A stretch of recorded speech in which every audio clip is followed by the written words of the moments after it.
In the city that never sleeps, an annual event called New York Encounter is helping Catholics and those who are non-religious wake up to the reality of God through education, dialogue, music, and more. Mark Irons attended the encounter and brings us more in this Catholic Life report.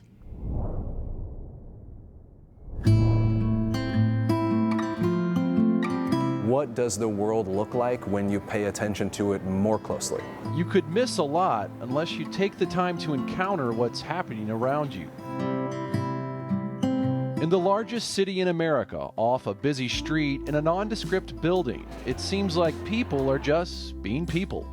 I love eating, I love drinking, I love good wine. You know, people are talking about political issues, but also artistic issues. They're spending time together, reflecting on those things that bring us together and those that tear us apart. A brutal massacre in Israel and then a brutal war in Gaza. This is the biggest annual gathering yet. Thousands have come from around the country to participate. It's called New York Encounter. It's inspired by Christ, and it keeps gaining more and more attention. There's no entry fee. All are welcome inside, and you'll encounter a little bit of everything in the fellowship, talks, and exhibits. Music, literature, technology, politics, art, science, and discussions around the joys and sufferings of life. But many of the attendees seem to share a common thought about all these different things. I think an implicit trust that an encounter with God can always be found there.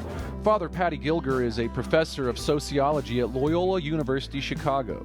Within his doctoral research, he took a closer look at the lay Catholic movement that organizes this annual New York Encounter. It's called Communion and Liberation. Communion and liberation is characterized by the trust that God can always be encountered in reality if we are attentive. And for many lay Catholics of Communion and Liberation, there's an understanding of this reality. Not everyone is Catholic, but we all are human, and that's a good place to start. What do I want? And what is my heart telling me that I want out of life? And from there, eventually, you reach the point of Christ. But you can't start from Christ without understanding yourself. So if you look around this three-day event, you will find those more explicit signs of Catholicism: priests, religious sisters, spiritual reading, and religious art. But the atmosphere created encourages a faith that isn't foreign to or isolated from the rest of the wider culture. A real openness to the world. So hopefully, people who do not belong to the church can come and feel very welcome and participative and interested in what might be presented. I've felt welcome since day one. By everybody. Sam Valle came here with his girlfriend, Maella, who is a practicing Catholic and member of Communion and Liberation. As for Sam, he was raised Catholic but hasn't practiced in about 20 years. Growing up, one of the things that turned him away from faith was the feeling that it was forced upon him. This encounter has shown him something else. Seeing a different side of it, where it's not just, you know, let's go to church, let's pray a rosary, let's pray for 2 hours, or, you know, whatever it may be. It keeps it interesting. In the 1950s, Communion and Liberation was founded in Italy by Father Luigi Giussani. In the Catholic Church today, he's known as a servant of God, meaning he could one day be recognized as a saint. One quote that helps encapsulate his teaching, he said, "When you are clearly conscious of the supreme truth that is the face of Christ, then you see something good in all you meet." It's a concept a longtime attendee to New York Encounter, Natalie Polzer from Texas, takes to heart. So it's this really understanding of seeking and, you know, asking, where are you, Lord, in the particular circumstances and the people in my life. Father Giussani has really educated us, you know, and me in this charism, that that's the invitation of Christianity. To encounter Christ in everything, including areas of pain. Dr. Dulce Cruz spoke on a panel exploring the value of suffering.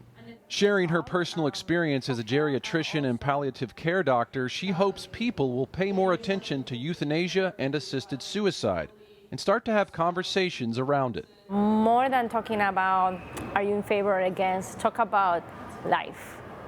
Why is life worth living? Why is it worth going through struggles? Why is it worth going through illness? Father Ryan Mann, a priest from Cleveland, Ohio, also spoke on a panel describing how our human experiences have value. The whole idea is anything that's authentically human has an echo in the gospel. He says God doesn't want to take away interest or desires, but fulfill them.